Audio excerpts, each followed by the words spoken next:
Manusia, semua dari kita itu bisa melakukan sebuah kesalahan, kaidahnya. Kemudian di antara orang bersalah terbagi dua. Yang melakukan kesalahan dengan kesombongannya, nggak bisa dia dinasihati, urusannya dengan iblis dia. Yang kedua adalah orang melakukan kesalahan, ada dua lagi macam, terbagi dua. Melakukan kesalahan, dia tidak dengan sengaja atau dengan sengaja. Kalau melakukan kesalahan dengan sengaja, yang perlu dibenahi adalah kesadarannya. Yang perlu dibenahi adalah hatinya. Kenapa dia melakukan kesalahan dengan sengaja? Ada melakukan kesalahan tidak sengaja. Nah, ini yang banyak dari kita. Kalau melakukan kesalahan dengan sengaja, ya tobat, sadar, selesai, diingatkan. Selagi tidak dengan kesombongan, mudah diingatkan. Tapi ada orang yang melakukan kesalahan dengan tidak sengaja. Ini yang banyak. Nah, ini mungkin akan kita kembangkan, melakukan kesalahan tidak sengaja. Ini husnudzan kita kepada hamba Allah dimanapun mereka berada. Orang yang membuat lagu itu, kita itu begini, kadang kita itu pengennya orang itu gak salah, itu salah. Jadi kalau ngelihat kesalahan orang langsung dihabis, loh memang kita ini selama ini bergaul dengan siapa? Dengan manusia, bukan dengan malaikat kok. Kita ini kadang-kadang masuk kutub ekstrim. Semua orang kalau salah langsung dihabis, jeder. Wah, dianggap gak punya kebaikan sama sekali. Ini juga salah. Ekstrim yang lain lagi adalah salah sudah dibela, sudah salah dibela. Ini juga nggak benar nih, dua kutub yang salah ini. Melihat orang salah, nggak memilah-milah, nggak bisa. Pokoknya salah begini dong, sudah habisin. Kadang di media, di ekspos ini, lu kok merendahkan orang? Memang kita ini selama ini dengan siapa? Dengan manusia bisa salah. Kita pun yang ngomong punya salah banyak kok.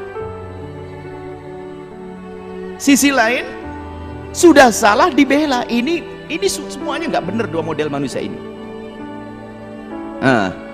Maka ayo menjadi orang adil di sini. Jika ada orang bersalah, ya, itu adalah kalau memang atas dasar ketidaksengajaan, kita kembalikan kepada Allah, semoga dia mendapatkan kebaikan dalam niatnya. Jangan langsung habis jeder. Mungkin niatnya baik, kita tidak tahu itu.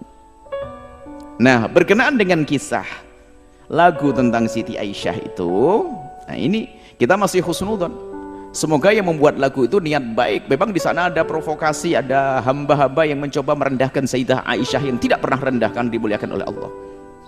Ada sekelompok orang semacam itu. Lalu muncul lagu-lagu tentang Siti Aisyah. Satu sisi mungkin niatnya baik. Nah, ini kita kembalikan pada niatnya. Insya Allah, dan ini husnudon yang menyusun syair tentang Siti Aisyah itu sampai dilakukan itu, insya Allah saya tidak kenal. Insya Allah niatnya baik untuk mengangkat tentang Siti Aisyah, agar orang mensuri teladan Siti Aisyah. Dari sisi ini sesuai dengan niatnya adalah baik. Akan tapi kita semua manusia, kadang kita melakukan kebaikan, kadang dibarengi dengan kesalahan. Tinggal kita tegur kesalahannya saja, beres. Siapa yang tidak pernah bersalah? Siapa yang sempurna dalam melakukan? Kita melakukan sholat kadang ada salahnya, takbirnya kurang begini ada. Kita melakukan zakat ada kurang ini, ada kekurangan itu wajar. Hanya yang penting adalah yaitu kita sadar kalau kurang, yuk kita benahi. Maka berkenaan tentang kisah syair Siti Aisyah yang disendandungkan itu, kalau benar syair yang itu yang dilakukan itu, maka kita husnudzon, semoga yang membuat syair mendapatkan pahala besar dari Allah karena niatnya baik dia. Adapun ada kekurangan di dalam syairnya, ya itu adalah sifat manusiawi, kemanusiaan, sudah manusiawi. Ada kekurangannya, tinggal yuk kita sempurnakan. Tidak perlu kita menghujat orang semacam ini, nggak ada. Dia niatnya baik, menghadirkan kisah Siti Aisyah yang baik. Hanya kalau ada kekurangannya, mari ayo kita benahi bersama. Dan semoga yang membuat atau yang menyenandungkan mendengar suara ini lalu mencoba mengubah liriknya. Baik, jadi seperti itu. Jangan langsung kita habisin seolah-olah nggak punya kebaikan sama sekali. Ini ada hal-hal yang baik, menjadi orang kenal Siti Aisyah, rindu untuk kenal Siti Aisyah dan sebagainya. Mungkin ini dari sisi kebaikannya, cuman kalau ada kesalahannya, ayo kita benahi bersama. Pokoknya gini deh, kalau orang jangan merasa benar gak ada salahnya, itu sudah salah gitu. Atau menganggap orang harus benar terus gak bakal salah, ini juga salah. Kalau ada kesalahannya bagaimana? Nah, ini berkenaan tentang syair-syair Siti Aisyah itu, kita akan kembali kepada kaidah. Bagaimana? Ini pertanyaan besar. Apakah diperkenankan kita menyifati istri-istri baginda Nabi dengan sifat-sifat jasadiyah, jasadnya? Ulama memberikan rambu-rambu di sini. Sayyidat Aisyah, Sayyidah Khadijah Kubra dan yang lain adalah ummahatul mu'minin. Kami yakin Anda rindu syafaat Rasulullah. Kami yakin Anda semua adalah orang yang ingin mulia bersama Rasulullah. Dan termasuk membuat syair itu insya Allah tidak terlintas di hatinya untuk merendahkan istri Rasulullah. Cuman kalau ternyata ada syair yang perlu dibenahi, ayo kita benahi bersama. Mungkin ada pakar ahli dalam buat syair, dirubah syairnya. Ini kaidah di dalam membicarakan jasad Nabi. Kalau jasad secara umum adalah sah. Misalnya apa ya? Tidak mengarah kepada sifat-sifat yang spesial. Karena itu adalah ibu kita. Coba, kita dengan ibu sendiri, adik sendiri, kakak sendiri, laki-laki. Anda laki-laki, normal, sehat pikiran, sehat hati, nggak mungkin bisa membayangkan atau menceritakan tentang sifat-sifat sisik detail tentang adik perempuannya atau ibundanya. Mohon maaf, tentang bibir, tentang ini, nggak bisa. Nggak bisa. Khusus mahramnya itu nggak bisa. Kecuali sudah hatinya rusak karena nonton yang enggak tonton ini, sampai naudzubillah, sampai ada orang melakukan kehinaan dengan saudaranya sendiri. Ini beda. Tapi normal, sehat, punya kemuliaan, nggak bisa menceritakan tentang detail fisik ibundanya. Bagaimana yang bakal didengar oleh orang, sementara wanita akan dijaga, ditutup. Menyebut tentang fisik yang sangat pribadi kepada orang lain, dan orang itu bisa saja laki-laki membayangkan, oh ibundamu. Nggak bisa, nggak punya adab.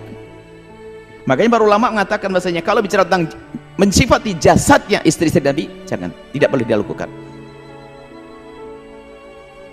Itu ibunda kita, ummahatul mu'minin. Ummahatul mu'minin. Jadi jangan sampai kita menyifati sifat-sifat jasad yang semua orang akan membayangkan tentang ininya ini. Bahkan segala sesuatu yang ada hubungannya dengan jasad, mari kita tepes itu ibunda kita. Ibunda kita itu Sayyidat Aisyah. Bahkan wanita-wanita mulia seperti Sayyidat Fatimah Zahra, kita tepis, kita buang. Kalau ada pikiran-pikiran tentang bayangkan tentang ini.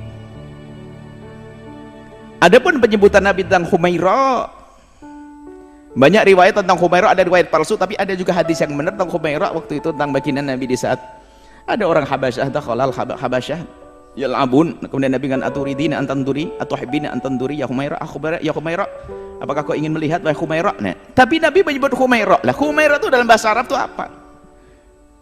Dimaknai adalah kalau untuk menyebut orang itu kan ada, kalau bahasa kita ada orang sawo mateng, kulitnya sawo mateng, kuning langsat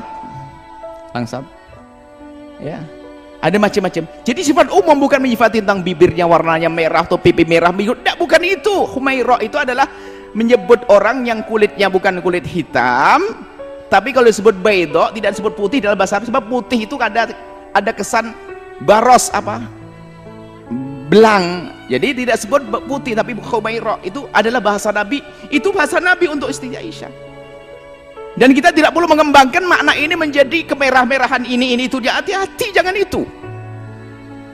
Ini nasihat. Jika mendengar silahkan dengar. Ada syairnya.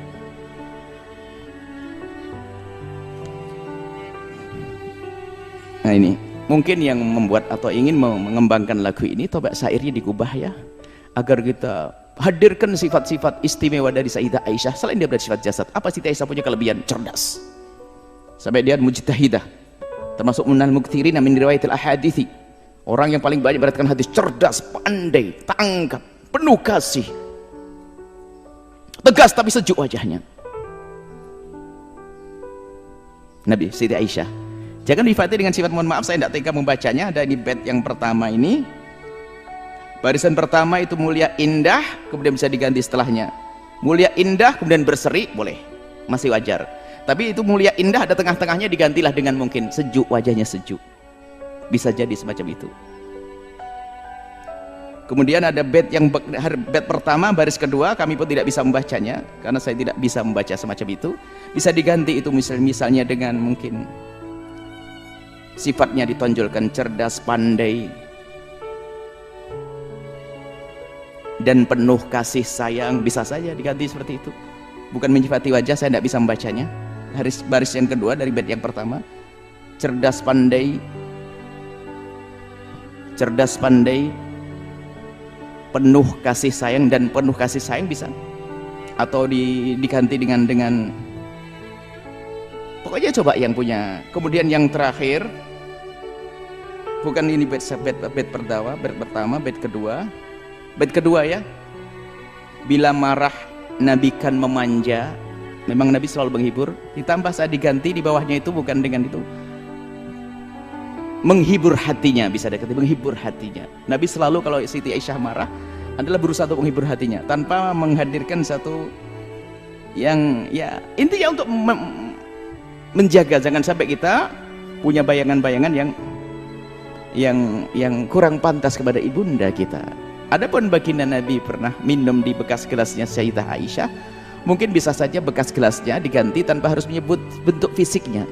Tapi itu masih tapi kalau sudah membentuk warna dan menyifati wajah ini itu, ayo kita hindari. Apalagi jasad yang lainnya, naudzubillah. Kemudian yang selanjutnya ada video klip barangkali yang su'ul adab ya, dan mungkin niatnya juga baik karena belum mengerti. Sudah syair tentang Siti Aisyah, Sayyidah Aisyah, digambarkan tentang perempuan yang berdandan dan sebagainya, seolah-olah Siti Aisyah itu dan paling tidak pantas itu semuanya. Ini nasihat buat saudara-saudaraku pecinta sholawat, ayo kita waspada dalam hal-hal yang semacam ini. Itu saja mungkin. Jadi yang membuat lagu dan yang ingin menyebar itu kami yakin husnudon karena rindu agar Siti Aisyah betul-betul jadi suri toladan. Akan tapi saya manusia, saya pun ngomong begini dalam satu jawaban ada yang salah kok kalau ada yang nyari, dan saya siap untuk menarik diri. Kalau tobat, saya siap. Tobat bagi saya adalah sesuatu yang harus saya masuki pintu itu, karena orang salah nggak ada lagi kecuali harus tobat. Maka saya pun yakin Anda yang membuat lagu dan menyebarkan lagu itu, Anda adalah orang-orang yang tulus dan ikhlas. Orang-orang yang tulus dan ikhlas, tinggal sekarang sempurnakan. Ayo sempurnakan. Kalau Anda buat program sudah baik, ada kekurangannya, sempurnakan program Anda untuk membawa Siti Aisyah jadi suri teladan kaum wanita. Ayo kita sempurnakan bait-bait syair yang dibenahi.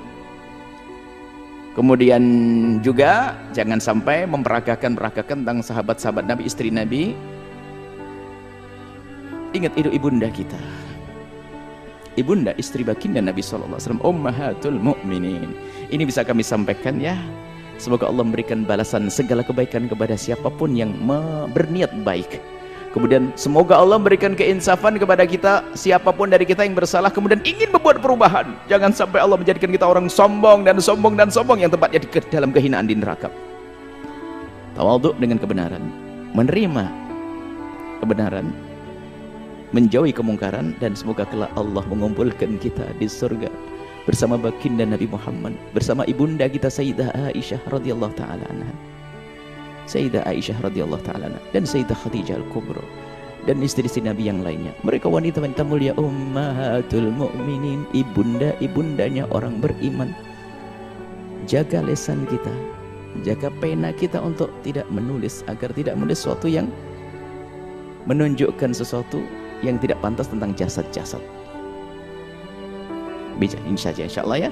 Semoga Allah mengampuni kita semuanya, menjaga hati kita, menjaga lisan kita, menjaga semuanya yang Allah berikan pada kita, sehingga tidak kita gunakan kecuali untuk yang Allah ridhai. Ini saja.